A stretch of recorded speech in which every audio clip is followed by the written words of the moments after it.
Nakakakilala ba kayo, Kongresista Bautista? Oh. Ang haba, anak ng tokwa, walang ganon, hindi ganon. Unok ng tokwa, hindi, Congressman Gigi, sagutin mo. Sabihin mo sa madlang Pilipino kung meron kang kakilalang congressman na kontraktor, hindi yung parang napipigilan ka. Bakit? Natatakot ka ba? Yan ang problema. Huwag kang mag-alala, Congressman JJ. Aabot tayo dyan. Sa tingin ko, pagka yung usapan ay napunta na sa'yo, yung hairline mo na yan, mapupunta na sa likod ng bumbunan mo. Dito sa video na to mga kababayan, pag-uusapan ho natin, itong pagsasalita nitong si Congressman Toby Chanco dyan sa Committee on Accounts. Nag-alaro Dante Marcoleta ho siya. Hindi ho siya kasama dyan sa committee na yan, pero dumalo siya. Ito kasing si Terry Redon, yan si Terry Redon, yan ho ang pinakabagong aso nitong si Bonjeng. Kasi ano daw ho yan house briefing on infrastructure project sa ating bansa. Briefing daw ho yan ng mga infrastructure project. Diyan pa lang isiniset na nila yung tono kung paano yung magiging flow ng mga hearing ng flood control diyan sa House of Representatives. Anong nangyari? Anak ng tokwa. Last year, kahalintulad na panahon, walang humpay ang pagbira niyo kay VP Sara. Ba't parang nasa defensive mode ngayon ang House of Representatives? Anong nangyari doon sa mga maangas na confidential fund ng confidential fund? Ngayon kayo mag-angas, ang bola ay nasa inyo. Yung mga napagbibintangan na contractor, taga House of Representatives. Ikaw, Congressman JJ, hindi mo kami madadaan dyan sa pa-post mo na yan. Kung may listahan ka, ilabas mo na. Hinahamon kayo ng sambayan ng Pilipino. Ngayon nyo ilabas yung tapang nyo. Ngayon nyo ilabas yung sinasabi nyong accountability. Di ba? Kasi yung accountability daw doon sa confidential fund. 125 million. O dito, billion, bakit hindi mo ilabas yung listahan? Kasi meron daw siyang listahan. Pero bago ho yan mga kababayan, meron ho akong pakiusap sa inyo. Magna 955,000 subscriber na ho tayo. Konting push na lang sa mga magsasubscribe dito sa video na to. Pagka nag 1 million tayo, ito ang pinapangako ko sa inyo. Mahihimas nyo yung bumbunan nitong si ano. Ito mga kababayan, umpisano natin ang ating talakayan dito kay School Bukol. Dito tayo kay School Bukol. Ito, ganito kapalsipikado itong si Soto. Anak ng tokwa, Soto, ano mga pinagagawa mo sa buhay mo? Kahit gusto kitang pagtanggol, ang hirap mong ipagtanggol, Soto. Anak ng tokwa. Noong kasing nagdaang administrasyon, medyo okay naman yan Ang taas ng respeto natin dyan kay School Bukol. Ano nangyari sa'yo, Brad? Parang sarap uminom ng Pepsi mamaya. Pabili nga akong Pepsi. Mamayang hapunan, habang kumakain ako nung talbos ng kamote, tapos mantutulak ko Pepsi. Eto, Soto pushes charter change to correct wrongful Supreme Court impeachment ruling. Palakpakan nun natin. Ito, sintu na to. Anak ng tokwa. Magcha-charter change daw tayo para ma-correct yung desisyon ng Korte Suprema na i-declare unconstitutional. Yung impeachment laban dito kay VP Sara. Paano ka hindi mapagkakamalang aso ni Tambaluslos? Siya ang nagtutulak niyan Bakit ngayon sa Senado, merong isang senador na nagtutulak na charter change para daw ma-correct yung wrongful Supreme Court ruling? Anak ng tokwa. Brad, wala na bang ibang dahilan? Di ba pwedeng para pumasok yung mga investor sa bansa natin? Hindi mo ba pwedeng gamitin yung dahilan na ginamit ng mga buhaya dyan sa House of Representatives? Nung kasagsagan ng panloloko nila sa sambayan ng Pilipino, dyan sa ano na yan? Dyan sa People's Initiative, yung pagpapirma-pirma? Wala ka na ba talagang ibang maisip, anak ng tokwa? Yan lang pa talaga tinuro sa inyo dyan sa One Ball University, dyan sa School Bukol? Maraming dahilan, maraming pwedeng dahilan para palitan ang ating saligang batas o para magkaroon tayo ng charter change. Pero yung kaisa-isang dahilan na dyan sa Supreme Court ruling, dyan sa impeachment, anak ng tokwa, sa lagay na yan, hindi ka pagalit sa mga Duterte, Paano na lang pagkagalit ka pa? Anak ng Petrang Garapata, sa lagay na ho na yan, kaibigan pa niya yung mga Duterte. Sa lagay na yan, hindi pa siya galit kay VP Sara. Paano na lang pagka nagalit ka pa? Paano na lang pagkakaaway mo pa?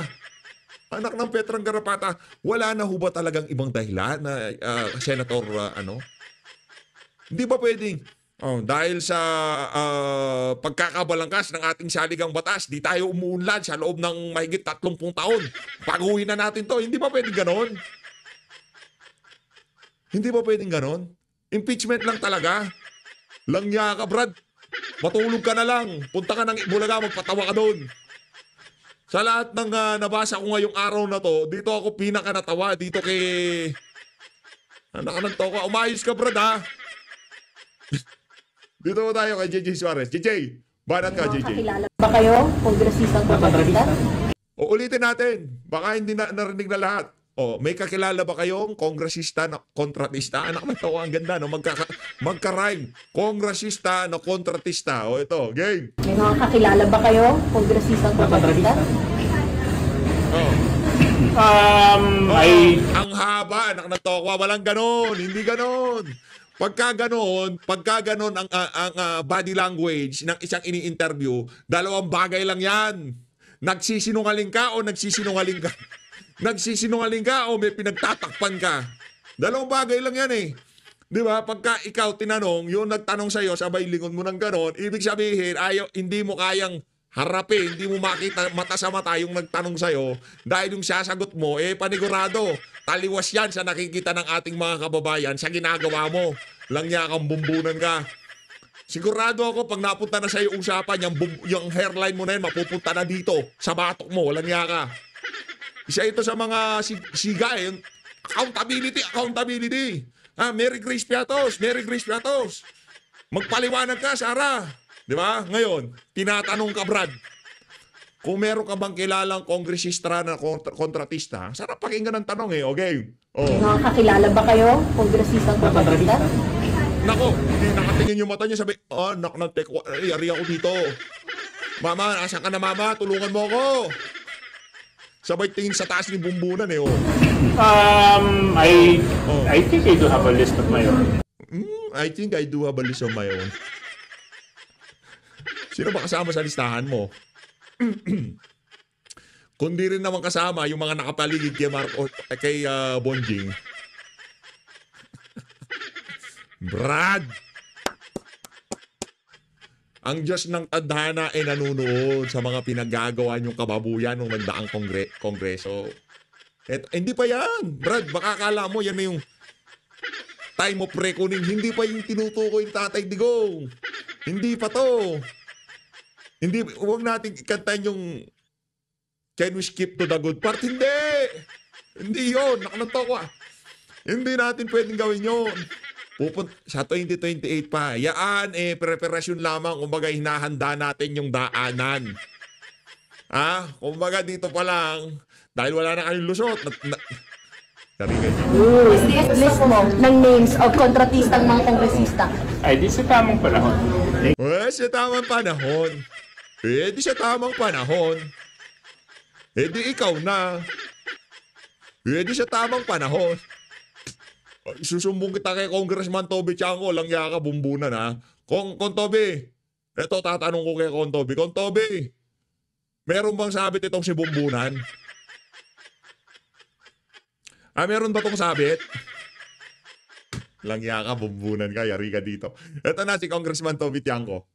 Game! At the time, Mr. Chair.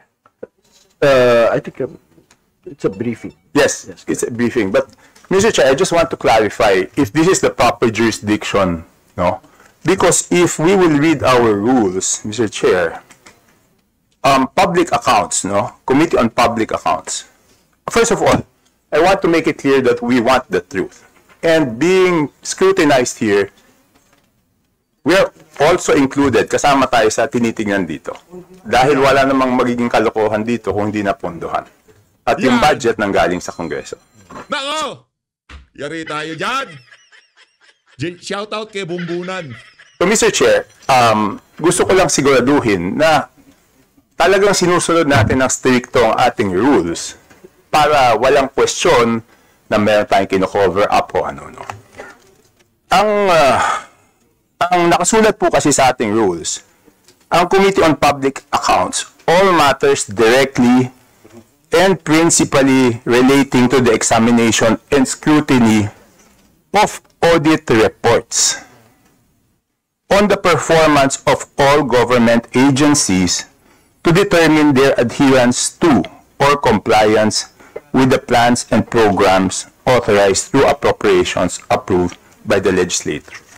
So kung titingnan po natin, ano po ba ang sinasabi dito sa rule natin? Directly, direkta, tungkol sa audit report. Hindi po ba dapat ang committee na sumasakop dito ay yung good government and mas shoot siya doon sa good government and public accountability dahil ang good government and public accountability ay all matters directly and principally relating to malfeasance, misfeasance, non-feasance in the office committed by officers and employees of the government. Kung di tayo nagkakamali, yung Committee on Good Government, yan katumbas yan ng Blue Ribbon dyan sa Senado. Sa Senado, wala maraming cheche-bureche na briefing na ganito. Rekta na.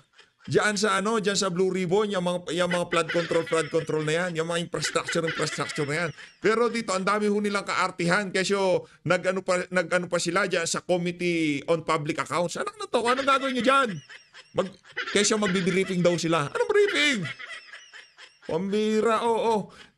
Diyan pa lang, hinahanda na nila yung paghuhugas kamay nila, Kong Toby Sa tingin ko, itong si Kong Toby, kahit pa paano dito sa usapin ng contractor, flood control, malinis kamay niyan. Kahit pa paano, naniniwala ako, kasi hindi ka mag-iingay ng ganyan kung meron ka sabit Kasi pupunta sa yung bola Tingnan mo yung mga maiingay. Saldico, JJ Suarez, sino pa? One Rider Party List, yaang sila Benny Abante, tahimik ko sila dito sa issue na to kasi meron daw silang listahan. Ilabas nyo. Di ba? Pero pagka ito, ganito kakaangas na kesyo, teka lang, ba't pa to? Public accounts to. Committee on Bad Government dapat nang tatalakay dito. Di ba? Dapat yung committee ng bad government. Anong ginagawa natin dito? Wala tayong jurisdiction dito. Ay, hindi ka nang pala kasali. Brad, ikaw walang jurisdiction yan. Marcoleta no? Nakuha niya yung style ni Marcoleta, no? Pero dito, wala nang agawan ng hopya dito. Anak ng toko at ikaw mambibig ng mga congressman ngayon. Eto, tuloy natin. And et cetera, et cetera. No? So I just want to raise this. I mean, it's not up for me to decide. I'm not a member of this committee, no? It's just a friendly reminder na since scrutinized tayo, I think the committee will have to decide whether ito po talagang tama or mas magandang sa good government. Yun na po, Mr. Chair. So whatever, I cannot make a motion because I'm not a member of this committee. Gusto ko lang na stricto nating sinusunod. Kasi kahit yung uniform natin, di ba? Yung uniform, simpleng uniform, sinusunod na po natin. Na kailangan tama yung uniforme natin pag tayo. Hindi pa pwede tayong improper attire.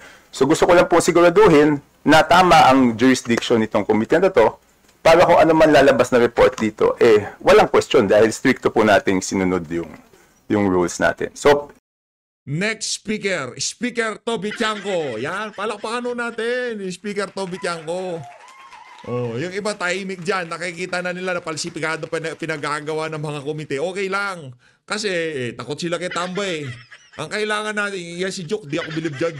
Joke yan, Joke Frasco yan. Ika nga nitong si Koyang Ibig, Joke Frasco. Joke anak ng toko. Kung talagang maangas ka, gayahin mo tong si Toby Tiangco. Kahit hindi ka kasali dyan sa committee, dumalo ka, magsalita ka. Pero inuulit ko, hindi po ako membro.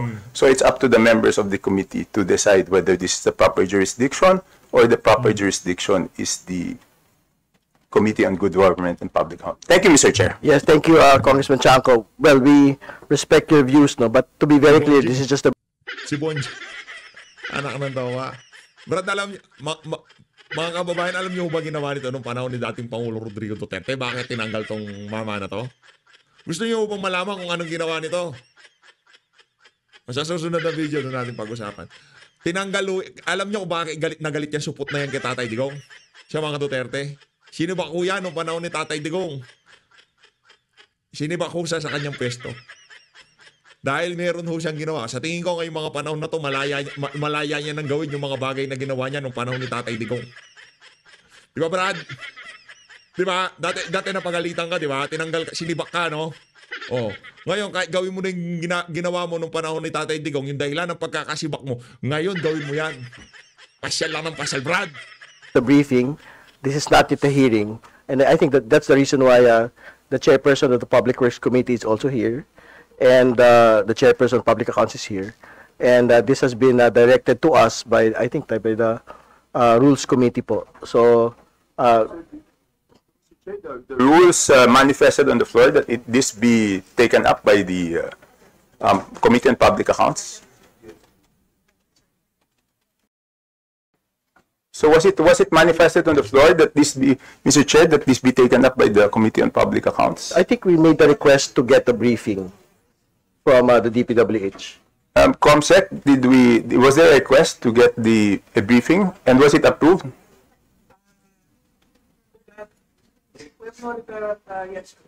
So no referral, no request also. So it is motu proprio. Yes, but how does the briefing start, diba? So it's who asked for the briefing. Gusto ko lang po kasi siguraduhin na, kasi ito po, kung hindi magkakagulo-gulo tayo, kung hindi tayo susunod sa ating rules, dapat, okay, ganito lang po ang tanong ko. Madami na po tayong apogado dito. Tama po ba ang intindi ko doon sa rules natin na ang public accounts ay tungkol sa mga bagay na may audit report? Tama po ba ang intindi ko? Kung mali yung intindi ko, edi tama, baka tamang ano to. So ayun lang ang tanong ko. Ano ba ang tamang interpretasyon dito sa pwede po bang may magpaliwanag? Ano po ba ang tamang interpretasyon dito sa rules natin?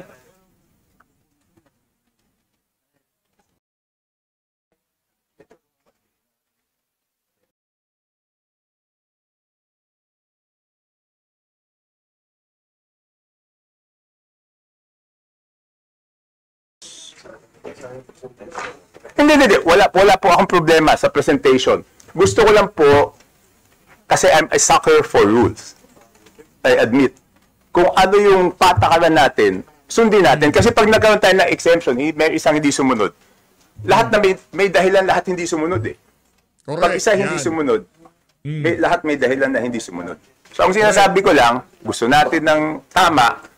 Kung hinahanapan natin ng tama, yung mga nagbe-briefing, dapat tayo mismo sumunod doon sa ating rules. So yun lang ang tanong ko. Yan ay isang tanong. Ano bang interpretasyon natin dito sa Committee on Public Accounts? Mr. Chair, yung pong Committee on Public Accounts principally is a committee assigned to the minority. Teka lang, ba't ikaw sumasagot? Dapat yung committee chairperson, si Terry Redon pasagutin mo.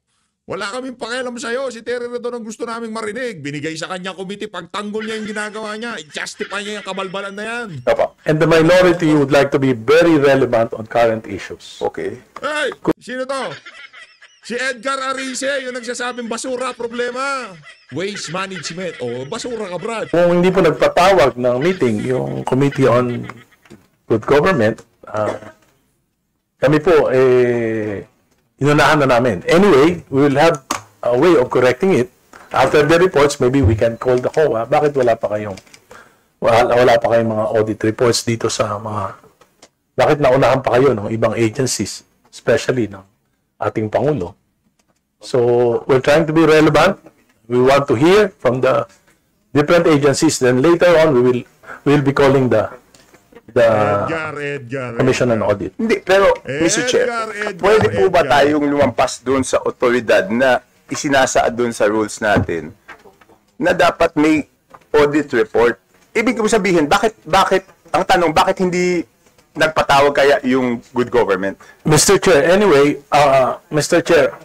all the reports will be submitted to the plenary, and it's up to the plenary to determine whether we have violated or we have access to our... Brad, hindi yun hindi yung plenary. Ang pinag-uusapan dito rules. Oy, Edgar Aricia, manahimik ka ha. Hindi pinag-uusapan ng plenary dito. Ang sinasabi ni Toby Tiangco, ang buwang committee na yan, ang dapat na tumalakay dyan sa pinag-uusapan nyo na yan. O puro ano lang yan, puro, anong tawag dito, puro publicity stunt. Para maset nyo na yung tono kung anong kahinat na nung magiging hearing dyan sa good government. Yun ang tanong eh. Ba't kayo apurado ngayon? Yang si Terry Redo, kilala namang aso ni Bonjing yan eh, di ba? Ngayon ang tanong, ba't nyo minamadali? Bakit hindi nyo hayaan yung mga appropriate committee na tumalakay dyan sa mga issue na magagawa nyo? Wala kayong kapangyarihan na kagaya ng good government. Di ba? Wala kayo. Wala kayong motto proprio power. Nag-request kayo. Ano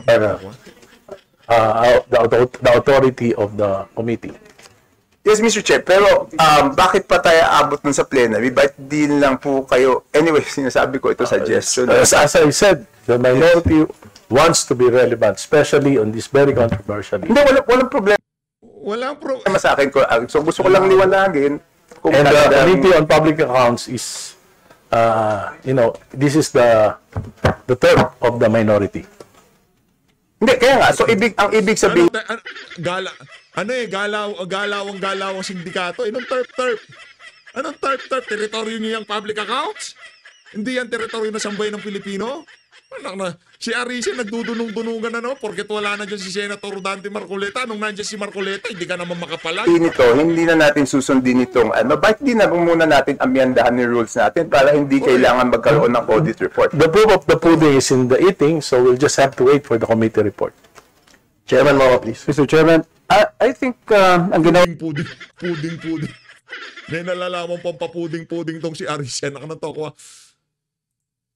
lang naman siguro natin is to exercise our duty to we have the function of oversight. Yes, sir. So therefore, I think even Public Works can request Department of Public Works and Highways Mr. Chair. to shed light on the issues being thrown to them. Yes, Mr. Chair. If it were the Committee on Public Works, I wouldn't have raised the question because I recognize that the Committee on Public Works has full jurisdiction. Again, it is just a suggestion. If you want to proceed, I have no authority to question or raise a point of order because I am not a member of this committee. So it's just a suggestion, Mr. Chair. So I just put it on the table. Whatever the decision is I will have no say or vote on it, Mr. Chair. Mr. Chair, if I may. Congressman Kimo, please. Yeah, just I think the points of Congressman Toby Tiangco is well taken. While he's not a member, in fact, we can take the cudgels for him, and so that the matter can be put on record, so that the matter can eventually be resolved. We are members of the majority. We respect the rights and enforcement of the minority in exercising your duty to remove the abscesses of government, prevent abuses. So gagalang mo namin yan. But I support the position of Congressman Tiangco. Let's put it on record and let that matter be resolved later on, because I think the Committee on Rules should be in a position to make the determination whether we will have a joint, because Ang problema kasi dito yung committee na yan, anak ng toka, napakalaking kabalbalan ho niya. Lahat Committee on Rules, kabalbalan ho yan. Committee ni Martin Romualdez, ang buong House of Representatives. Anak ng toka, lahat ng gusto niya mangyari, yun ang nasusunod. Yun ang katotohanan doon, Brad. tama naman ang sinabi niya na ayaw nating mabaliwala na kung anong pag-uusapan dito. Pero tingin ko ang tiyak dito is gusto natin gawin na, at in fact, nauuna pa ang minorya na gawa ng hakbang para usigin at alamin kung ano nangyari dito o sundin ang utos ng ating mahal na Pangulo. So, I think, Mr. Chairman, Minority sumusunod sa Pangulo. Uling pagkakaalala ko, yung totoong minority dyan sa House of Representatives, wala silang humpay sa pag-i-scrutinize sa presidente. At kung sakaling meron mang isyong ganito, hindi papunta sa kung sino-sino, papunta sa presidente. Pero partida dito papunta sa mga ahensya ng pamahalaan, papunta sa kontraktor, hindi doon sa mga kongresistang kontratista. I adopt his motion so that it can be put on record, so that a determination can be made later on by the Committee on Rules. Yes, Mr. Chairman and Chairman Kimbo. Sorry, I cannot make a motion because I'm not a member. That's why I am adopting your motion. Okay, So, thank you. on your behalf. Okay, yun na po. I just want to make sure that we're following our rules. No. Yes, I understand. Yes. Congressman Chanco, again, to be very clear, this is a briefing. I think briefings can be requested by any committee.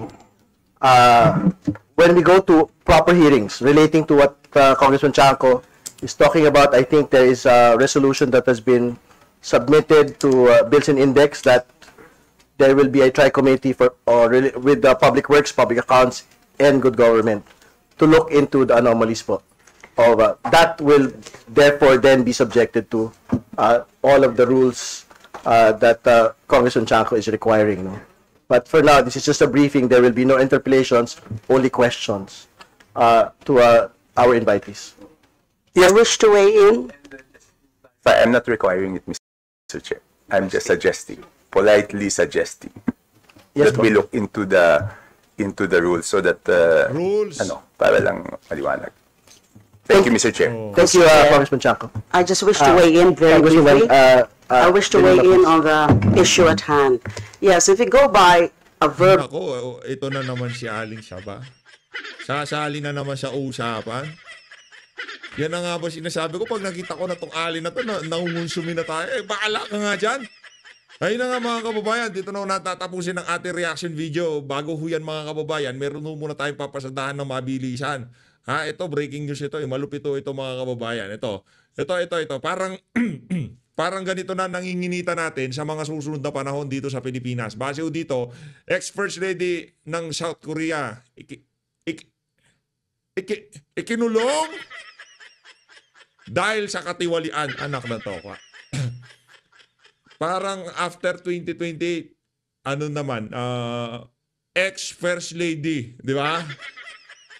Ikinulong dahil sa ipulburon. Nako po. Maraming salamat po mga kababayan. Mag-ingat po kayo lahat. Huwag po kayo magpabudol. Lalo na doon sa mga malalaki ang bumbunan. Huwag po kayo magpabudol. Mahalin natin ang Pilipinas. Maraming salamat.